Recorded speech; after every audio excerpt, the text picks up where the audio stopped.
2025 թվականի նոյեմբերի 11-ին մեր կողմից որպես Տավուշ տեքստիլի իրավաբաններ հաղորդում է ներկայացվել հակակոռուպցիոն կոմիտե այն մասին, որ ընկերության աշխատակիցների կողմից կատարվել են բազմաթիվ չարաշահումներ, որի առթիվ հակակոռուպցիոն կոմիտեում նախաձեռնվել է քրեական վարույթ։ Հաղորդումը բաղկացած եղել շուրջ 12 կետից, որի համար հիմք է ծառայել անկախ աուդիտորական ընկերության եզրակացությունը,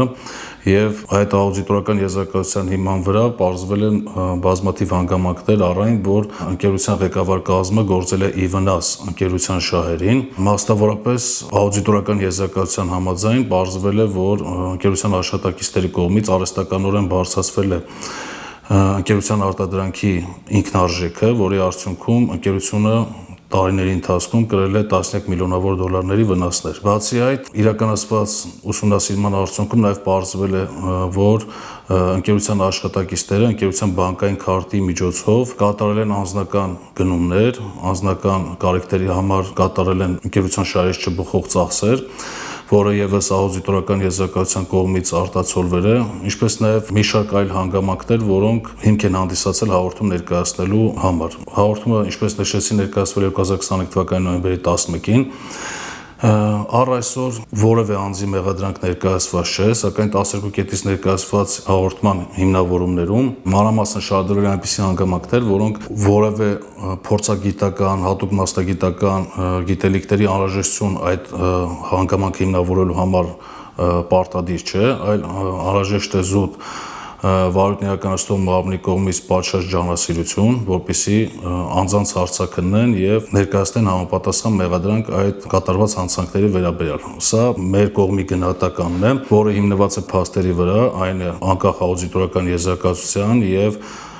կատարված իրավական վերլուծությունների հիման վրա։ Եվ այդ հանգամանքների շուրջ վարույթ իրականացնող մարմինը շուրջ 7 ամիս տեղյակ լինելով առ այսօր որևէ անձի մեղադրանք չի ներկայացվել, ինչը մեր համար շատ տարակուսելի է։ Սակայն ներկայումս մենք լիահույս ենք, որ վարույթ իրականացնող մարմինը կցուցաբերի պատշաճ ջանասիրություն ներկայացված հաղորդման հիման վրա անձանց մեղադրանք ներկայացնելու համար։ Անկախ աուդիտորական ուսումնասիրության արդյունքում պարզվել է, որ ընկերության ֆինանսական միջոցները պարբերաբար օգտագործվել են անձնական ընտանեկան կարիքները հոգալու նպատակով, այսինքն կատարվել են անձնական գնումներ, հագուստներ, ռեստորան հաշիվներ են դրանցով փակվել եւ նմանատիպ այլ գործեր են տեղի ունեցել։ Բացի այդ, ներքին աուդիտի արդյունքում պարզվել է, որ ընկերության տնօրենին պարբերաբար տրամադրվել են առհաշիվ գումարներ, որոնց վերաբերյալ հաշվապահական ծրագրում բացակայում են համապատասխան ծախսային բացվածքները։ Այսինքն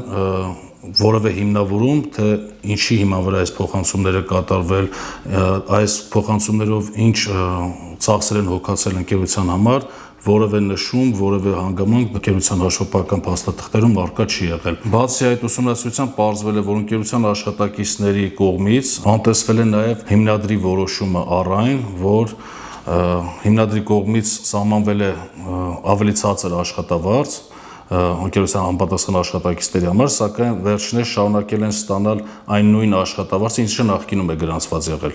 Այսինքն պայմանականորեն գրանցված է եղել նախկինում 1 միավոր աշխատավարձ, հիմնադրի որոշմամբ դարձել է 0.5, որը տրամադրվել է համապատասխան աշխատակիցներին, սակայն այդ աշխատակիցները անտեսել են հիմնադրի այդ որոշումը եւ շարունակել են ստանալ այն նույն աշխատավարձը, ինչը որ նախկինում վերջինները ստացել են։ Բացի այդ, պարզվել է, որ ընկերությունը իրականացնում է բեռնափոխադրումներ դեպի Ռուսաստանի Դաշնություն, Վրաստան, Ուզբեկստան։ Նշված բեռնափոխադրումների գործընթացի կազմակերպման ընթացքում առերևույթ արձանագրվել են առանձնապես խոշոր չափերի հափշտակություններ, ինչպես նաև ի վնաս ընկերության գործելու փաստ, քանի որ բեռնափոխադրումների գործընթացի ընթացքում կատարվել են ակնհայտ անհիմն ծախսեր։ Սա եւս մեկ հանգամանք է, քանի որ Տավուշ տեքստիլ ընկերությունը իր հումքը, որ այստեղ արտադրում է, Հայաստանի ներքին շուկայի սպառման համար նախատեսված չէ, այլ նախատեսված է Ուզբեկստանի, Ռուսաստանի Դաշնության, Ղազախստանի Դաշնության համար, այսինքն այստեղ որևէ հումք, որևէ արտադրանք չի իրացվում, սակայն այս ընթացքում, որ Հայաստանի Հանրապետությունից դեպի բեռնափոխադրում է իրականացվել դեպի այլ երկրներ, այդ ընթացքում ինչ-որ անհասկանալիորեն ընկերության համար գերածախսեր են կատարվել, որը որևէ հաշվապահական փաստաթղթով չի հիմնավորվում, թե ինչ հանգամանքների արդյունքում է այս լրացուցիչ ծախսերը կատարվել։ Բացի այդ, այլ ընկերություններ ունեցել են բազմաթիվ պարտքեր, սակայն ընկերության համապատասխան աշխատակիցների անպատասխանատու վերաբերմունքի արդյունքում Տավուշ տեքստիլ ընկերությանը պարտ եղած գումարների վերադարձի հետ կապված որևէ գործողություն չի իրականացվել, որի արդյունքում ընկերությունը եւս այդ առումով կրել է խոշոր ֆինանսական կորուստներ։ Մեր կողմից ներկայացված հաղորդումից հետո վարորդականացող քննիչի կողմից կատարվել են որոշակի քննչական գործողություններ, այն է հարձակվել են Տավուշ տեքստիլ ընկերության հետ որոշակի առնչություն ունեցող անձինք, այդ թվում նաև Տավուշ տեքստիլ ընկերության հիմնադիրը, եւ այս հաղորդման հետ կապված տվել է մանրամասն պարզաբանումներ, ինչպես նաև հարձակվել է աուդիտորական եզրակացությունը կազմած անձը, ով տվել է պարզաբանումներ իր կողմից կազմված եզրակացության վերաբերյալ, սակայն 2025 թվականի նոյեմբերի 11-ից առ այսօր որևէ անձի մեղադրանք չի ներկայացվել։ Մեր գնահատմամբ այս 7 ամսվա ընթացքում վարորդականացող մարմինը հնարավորություն ուներ ուսումնասիրելու մեր կողմից ներկայացված հաղորդումը, դրանք իսկ փաստաթղթերը, հարձակված անձանց ցուցմունքները գնահատել տված հաղորդման եւ ներկայացված փաստաթղթերի համակցության մեջ եւ հանգեր հետեւության, որ սույն քրեական վարույթով որոշակի անձինք, ովքեր որ պատասխանատու են եղել Տավուշ տեքստիլ ընկերության պատշաճ կառավարման համար, ենթարկվեն քրեական պատասխանատվության։ Տեքստիլ ընկերությունը, թե Տավուշ տեքստիլ ընկերության հիմնադիրը պատրաստակամություն են հայտնել ցանկացած հանգամանքների վերաբերյալ, ցանկացած պահի տալ ավելի մանրամասն պարզաբանումներ, սակայն այդ առումով դեռևս առաջընթաց չունենք, իսկ ապացուցողական զանգվածի հետ կապված մեր գնահատմամբ հենց հաղորդումը եւ դրանքից ներկայացված փաստաթղթերը արդեն իսկ բավարար են անձանց մեղադրանք ներկայացնելու համար։ Մեր կողմից բազմաթիվ փորձեր են արվել նաեւ հանդիպելու հսկող դատախազի հետ, սկզբնական շրջանում այդ փորձերը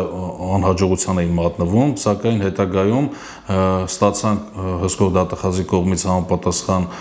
գրություն, որ վերջինս պատրաստ է ընդունելու